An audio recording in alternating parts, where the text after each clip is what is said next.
PVC voter card ఆన్లైన్లో ఏ విధంగా ఆన్లైన్లో అప్లై చేసుకోవాలి విషయం గురించి మనం తెలుసుకుందాం. ముందుగా డిస్క్రిప్షన్లో లింక్ ఇవ్వడం జరిగింది. ఆ లింక్ క్లిక్ చేస్తే ఇంటర్ఫేస్ ఈ విధంగా వస్తుంది. ఇక్కడ మీరు లాగిన్ అవ్వాల్సి ఉంటుంది. ఇక్కడ లాగిన్ అయిన తర్వాత మీకు ఇంటర్ఫేస్ ఫిల్ ఫార్మ్ 8 ఉంది కదా, ఇక్కడ క్లిక్ చేయండి.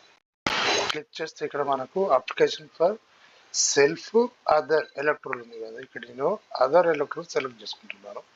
ఇక్కడ మీ ఎపిక్ నెంబర్ అంటే ఓటర్ కార్డ్ నెంబర్తో మనం అప్లై చేసుకోవాల్సి ఉంటుంది.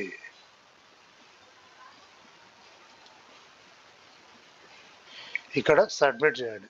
సబ్మిట్ చేస్తే మీ యొక్క డీటెయిల్స్, స్టేటు, మీ యొక్క అసెంబ్లీ కాన్స్టిట్యున్సీ, సీరియల్ నెంబరు, మీ నేము, ఫాదర్ నేము రావడం జరిగింది. ఇక్కడ ఓకే మీద క్లిక్ చేయండి. అప్లికేషన్ ఫార్ ఉంది కదా, ఇక్కడ పార్ట్ నెంబర్స్, సీరియల్ నెంబరు ఇవన్నీ ఇవ్వడం జరిగింది. ఇక్కడ అప్లికేషన్ ఫర్ 4 ఆప్షన్ అయితే మనకు రావడం జరిగింది. ఇక్కడ issue for recruitment epic without ఉంది కదా, ఇక్కడ క్లిక్ చేయండి. రైట్ మార్క్ చేస్తే ఇక్కడ ఓకే చేయండి. ఓకే చేశాక మీకు స్టేటు, డిస్టిక్, నియోజకవర్గం డీటెయిల్స్ అనేది రావడం జరిగింది. ఇక్కడ నెక్స్ట్ మీద క్లిక్ చేయండి. ఇక్కడ మనకు మీ యొక్క నేము, ఎపిక్ నెంబర్ ఉంది కదా, మీ యొక్క ఆధార్ కార్డు క్లిక్ చేస్తే ఆధార్ కార్డు ఇవ్వాల్సి ఉంటుంది. కానీ నేను ఆధార్ కార్డు ఇస్తున్నాను.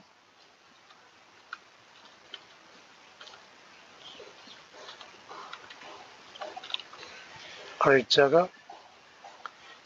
ఇక్కడ సెల్ఫ్, మీరైతే సెల్ఫ్ అని రాయండి, ఫాదర్ అయితే మదర్, ఎనీ ఆప్షన్ సెల్ఫ్ కాబట్టి ఇక్కడ మొబైల్ నెంబర్ ఇవ్వాల్సి ఉంటుంది. నా యొక్క మొబైల్ నెంబర్ ఇచ్చాను. ఈమెయిల్ ఐడి కూడా ఇవ్వచ్చు. తర్వాత ఇక్కడ నెక్స్ట్ మీద క్లిక్ చేయండి. నెక్స్ట్ మీద క్లిక్ చేస్తే మనకు 3 ఆప్షన్ అయితే రావడం జరిగింది. ఇక్కడ మనకు సెకండ్ ఆప్షన్ అయితే సెలెక్ట్ చేసుకోవాలి. సెలెక్ట్ చేసుకొని నెక్స్ట్ మీద క్లిక్ చేయండి.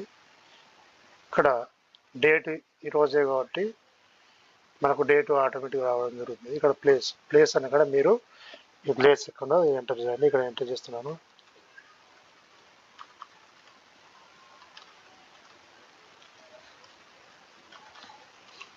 ఇక్కడ నేను ప్లేస్ ఎంటర్ చేసి ఇక్కడ నెక్స్ట్ మీద క్లిక్ చేశాను.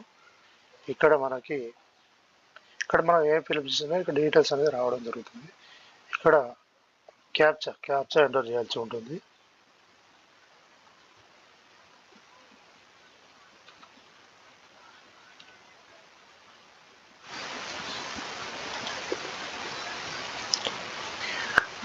ఇక్కడ ఇంటర్ఫేస్ ఈ విధంగా వస్తుంది.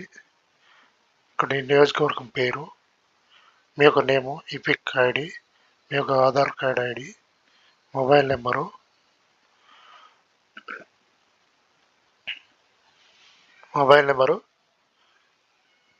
ఇక్కడ పూర్తి డీటెయిల్స్ తర్వాత మనకు డేటు, ప్లేస్, నేమ్ రావడం జరిగింది. ఇవన్నీ సెలెక్ట్ చేసుకున్నాక మనం ఇక్కడ సబ్మిట్ మీద క్లిక్ చేయండి. ఇక్కడ మనకు your application has been submit successful and generate refresh number ఉంది కదా, ఈ నెంబర్ అయితే మనకు ఈ నెంబర్ ద్వారా మనకు పీవీసీ కార్డు స్టేటస్ మొత్తం తెలుసుకోవచ్చు. ఓకే, దీన్ని డౌన్లోడ్ చేసుకోవడానికి డౌన్లోడ్ మీద క్లిక్ చేయండి. తర్వాత ఓకే క్లిక్ చేయండి. ఈ విధంగా మనం డౌన్లోడ్ చేసుకుంటే ఇంటర్ఫేస్ ఈ విధంగా వస్తుంది. ఇక్కడ అప్లికేషన్ నెంబరు, డేటు పైన కనిపిస్తుంది కదా, ఇక్కడ మన నేము, పూర్తి details, Aadhaar card number, mobile number అనేది ఈ ఫామ్ అనేది డౌన్లోడ్ అవ్వడం జరిగింది. పీవీసీ కార్డ్ స్టేటస్ అనేది ఈ నెంబర్ ద్వారా తెలుసుకోవచ్చు. అదేవిధంగా ఈ యొక్క పీవీసీ కార్డ్ అనేది మనకు 30 డేస్ నుంచి 45 డేస్లోపు మనకు పోస్ట్ ద్వారా అయితే రావడం జరుగుతుంది. ఓకే ఫ్రెండ్స్, ఈ వీడియో మీకు నచ్చితే లైక్ చేయండి, షేర్ చేయండి, సబ్స్క్రైబ్ చేయండి. Thank you.